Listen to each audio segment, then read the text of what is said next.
Okay, so I decided to make a little review video for you guys. So just to kind of walk you through some things and give you a quick overviews of each unit and the important things that you need to know. If you have any questions, please post them on Edmodo. That way everybody else can see them because they probably have questions too. So we're going to start with Unit 1 and go all the way through Unit 4, and then there will be a second video for Units 5 and 6. So the Industrial Revolution really kicks off modern history. It was the transition from man-made to machine-made goods.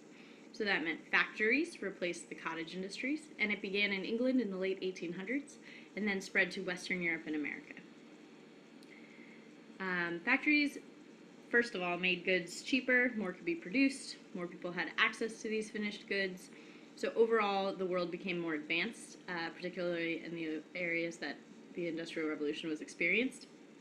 And two major developments contributed to the Industrial Revolution. The first was the steam engine, which led to more efficient transportation for steam-powered ships and also the railroad. And it also led to better machines within those factories, so more goods could be produced more efficiently. And then the railroad meant that goods could travel faster and farther, which improved trade between places, so the economy went up, and it also improved communication. The Industrial Revolution led to less skilled labor, so women and children could do the tasks that were required by the factories, which meant that they were much of the workforce, and a large amount of children worked, as I'm sure you remember looking at those pictures during this unit and exploring that topic a little bit. Two shifts in society occurred because of the factory system. First of all, people began moving from the country to the city.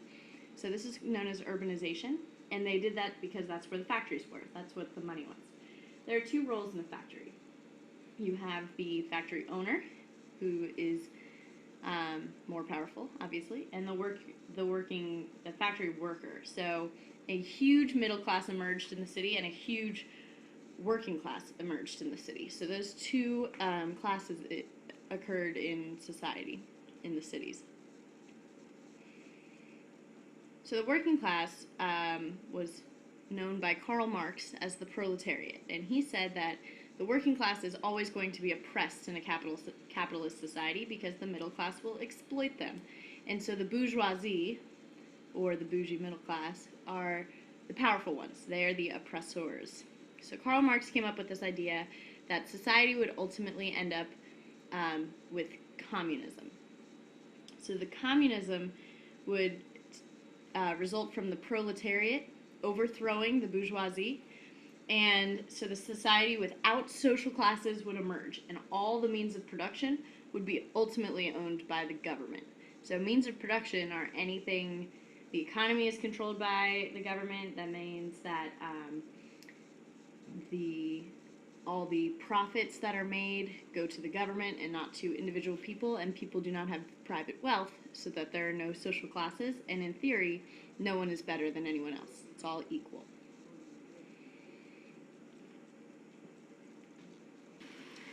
Second unit, moving right along here, imperialism.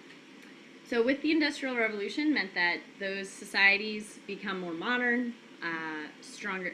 They grew, their economy became stronger, and so that meant that they felt that they should take over other countries because they were becoming so powerful.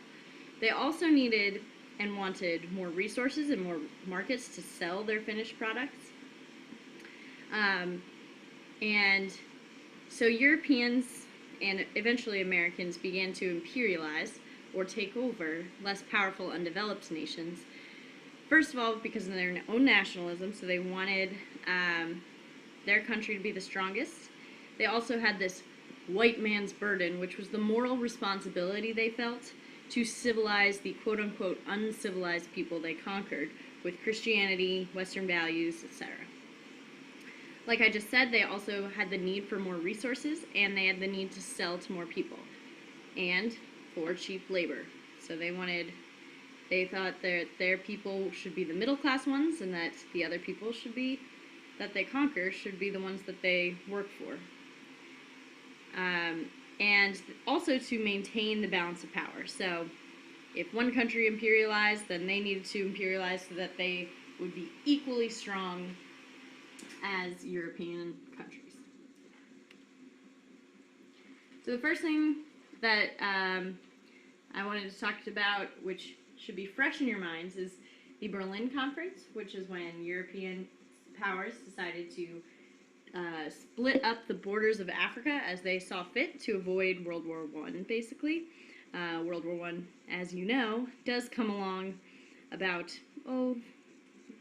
30 years after this. But in the meantime, they split up the borders of Africa regardless of ethnicities, language groups, existing governments, etc. They also conquer Southeast Asia, India, and they attempt to conquer Japan and China. So the first thing, Japan westernized, actually, and modernized their economy and their industries. And so they prevented Western powers from imperializing them because they were seen as equally as powerful.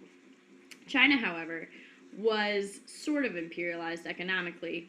Remember the Opium Wars, and they wanted to stick to their traditional dynastic rule. But they also had the Boxer Rebellion in China, which is when guerrilla groups would attack the British, and they would sneak around the jungles of China in order to attack the British and kick them out of their country. This is similar to the Sepoy Mutiny in that Indian soldiers tried to also kick out the British from their country, calling it the First War of Independence. However, this led to Great Britain taking complete control over their country instead. Speaking of control, we have two different kinds of rule under imperialism. In direct rule, the imperialist country, so in this case any European country, replaces the government in power in the colony with people from the imperialist country. So Britain takes over colony A, kicks out the people in power, and puts in British people to rule colony A. In indirect rule, the imperialist country supervises the government of the colony, but they allow the people from that colony to govern. So, if we're using the same example, British people take over colony A, see their government, and allow the people from colony A to continue to govern, but they must answer to the British.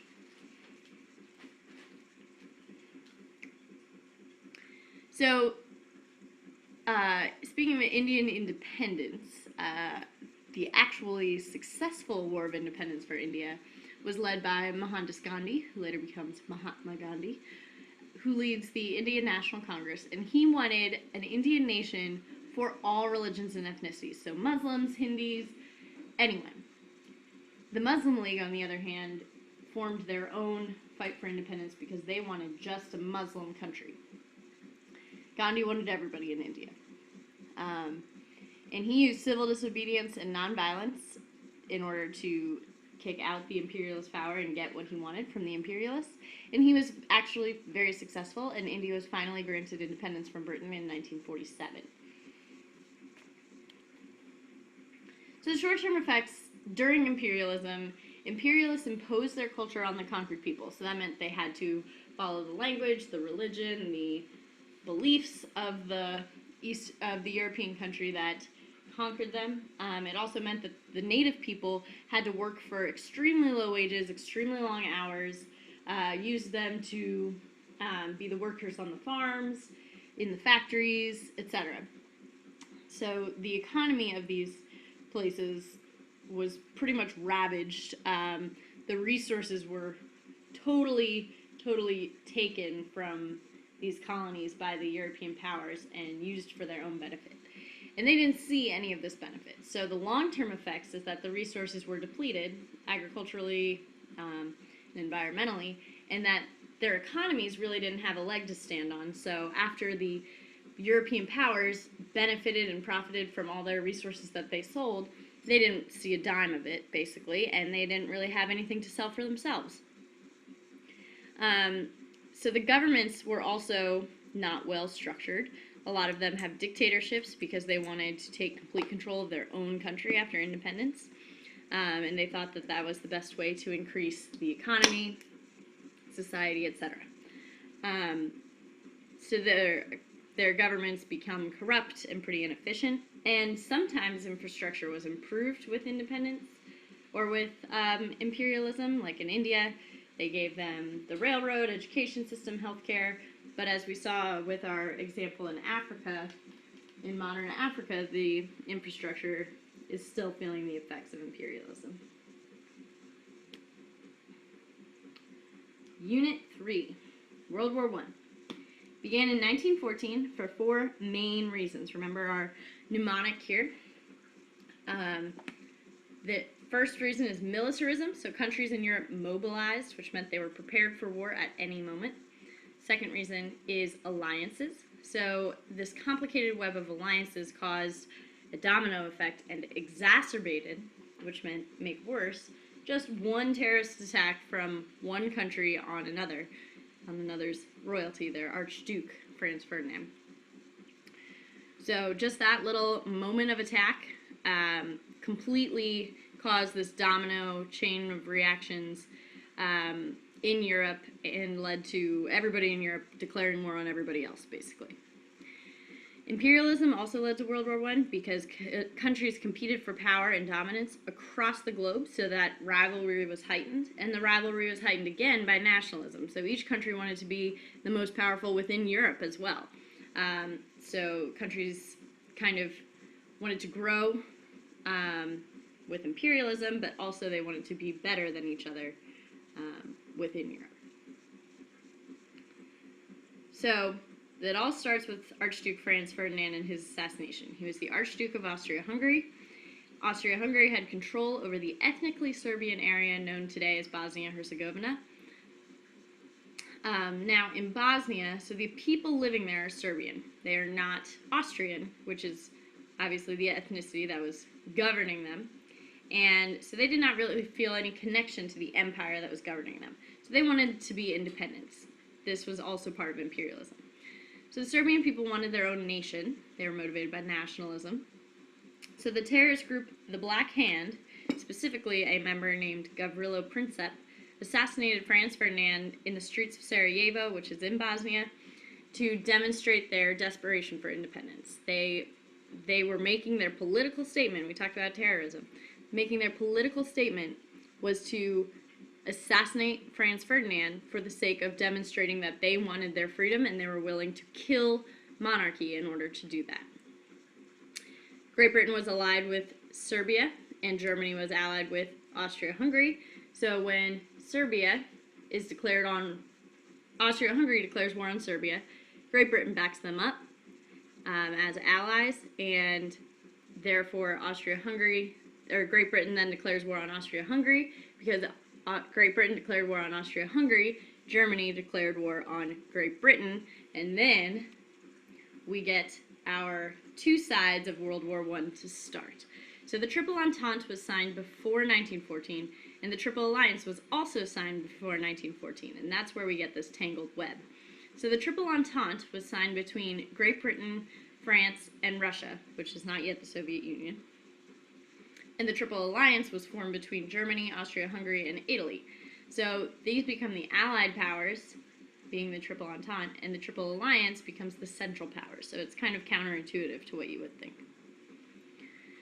You'll notice the U.S. is not on there. The U.S. remains neutral until 1917.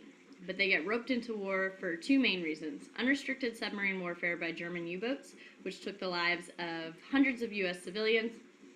The first one was sinking of the Lusitania, which killed 128 Americans.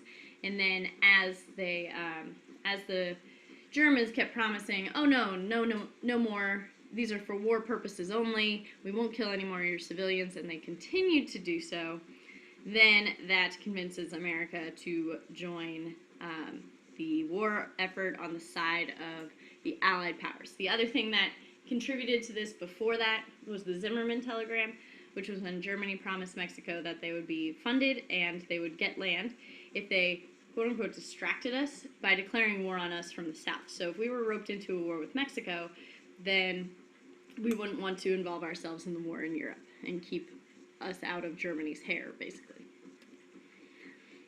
So Russia was unprepared for the scale of war. Early in 1914, they suffered some pretty significant losses on the Eastern Front. They had poor equipment, poor commanders, poor economy.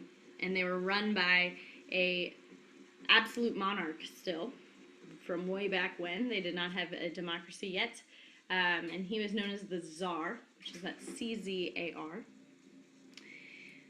So the Bolshevik Revolution, these Marxist group, the Bolsheviks, wanted to overthrow the Tsar and put in place a communist government. So they wanted it to be for the worker, creating this industrialized economy, hopefully progressing Russia into the 20th century. They also wanted to remove Russia from war because they didn't really see the need for Russia's involvement. It was hurting their economy, killing lots of innocent people, not doing anything good for Russia. So they stage a revolution, and in 1917 the Bolsheviks do take power and remove Russia from war. But the series of civil wars within Russia continue until 1922, and the Soviet Union is officially born after the Red Army wins over the White Army in 1922.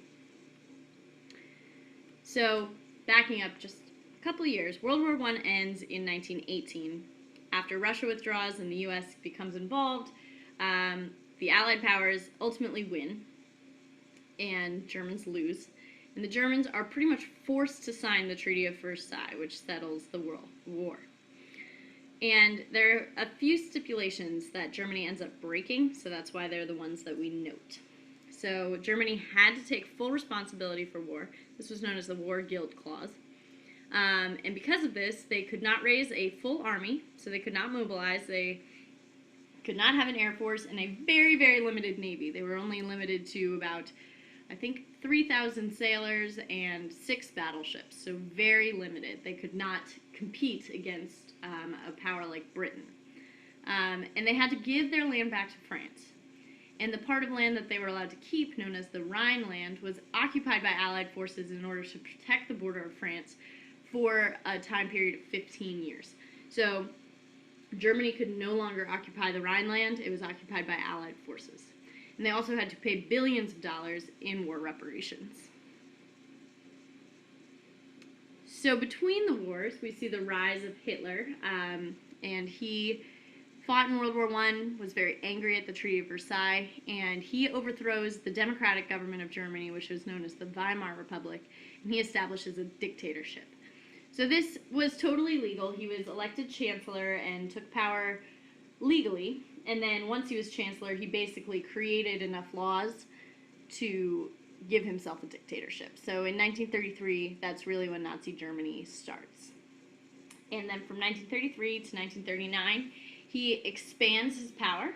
So he invades the Rhineland and other ethnically German areas like the Sudetenland in Czechoslovakia. He also mobilizes Germany's army. So he increases industry, tries to get the economy back on track, really builds up this modern army that is very, very powerful. But the economy is still so bad that they could not pay their war reparations to Allies. They spend it on themselves instead. So the Allies are noticing this, and they're kind of on alert for Germany. And as Hitler takes power, the Allies are seeing him take these countries and going places with this huge army. So other nations decide to appease him, which is known as appeasement. This was our policy in the interwar period. So we said, okay, whatever you want, Hitler, you can have as long as you don't declare war on us or invade our countries. So because they didn't want to go to war, because another war would be way too costly, other countries are in depression as well, and even more deadly than the last. They were still recovering from World War I, so they did not want to get involved in the Second World War. So they decided to give him whatever he wants, but eventually he goes too far, and they see that he is the liar that we now know him to be. And on September 9th, 1939, Germany invades Poland, which he said he wouldn't do.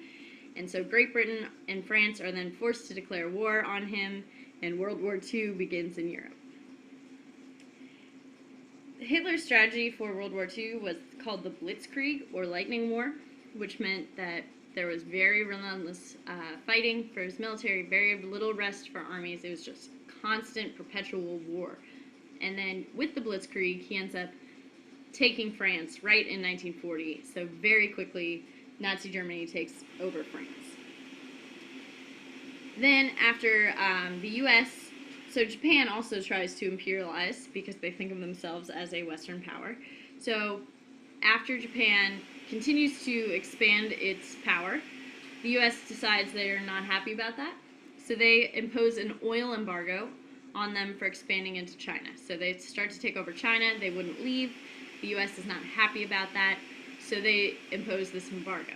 Because Japan's not happy about that, Japan bombs Pearl Harbor on December 7th, 1941. This caused the U.S. to declare war on Japan and officially become involved in the Pacific. So the Allied powers become Great Britain, France, the United States, and the USSR, Soviet Union. The Axis powers are Germany, Italy, and Japan, which are all totalitarian governments. So Hitler plans to create a Germany of ethnically German people. So that's one of the reasons why he was expanding in the first place. And he begins to systematically exterminate the Jews. He also adds gypsies, communists, and homosexuals to his wanted list of people that he could put in concentration camps or in those death camps.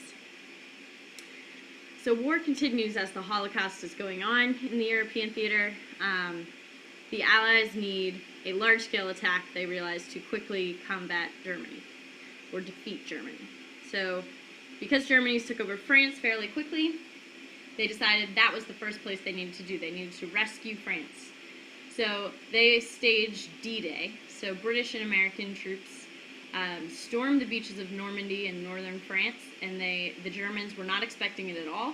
They were expecting them to attack somewhere else. So they had a hard time mobilizing their troops enough to Normandy to defeat them. So soon France is reclaimed on the side of the Allied powers, and they begin to close in on Germany. And so eventually, in Europe, the war ends with Hitler killing himself after Berlin is taken by the Allied powers. They totally close in on Germany. And that's known as the E-Day. The strategy in the Pacific theater with Japan was known as island hopping. So the U.S. would take over one island at a time on behalf of the U.S. and causing the Japanese to retreat back to Japan. And so Japan finally says that they will not surrender with conditions, and we wanted them to unconditionally surrender. So VJ, Victory in Japan Day, eventually comes after the U.S. drops atomic bombs on Hiroshima and Nagasaki. So the atomic bomb was developed during World War II. And finally, we reveal our secrets and drop the atomic bombs on Hiroshima and Nagasaki in 1945, which is when World War II ended. And that is all I have for you. If you have any questions, post them on Edmodo, and you will get a second video of Units 5 and 6 early next week.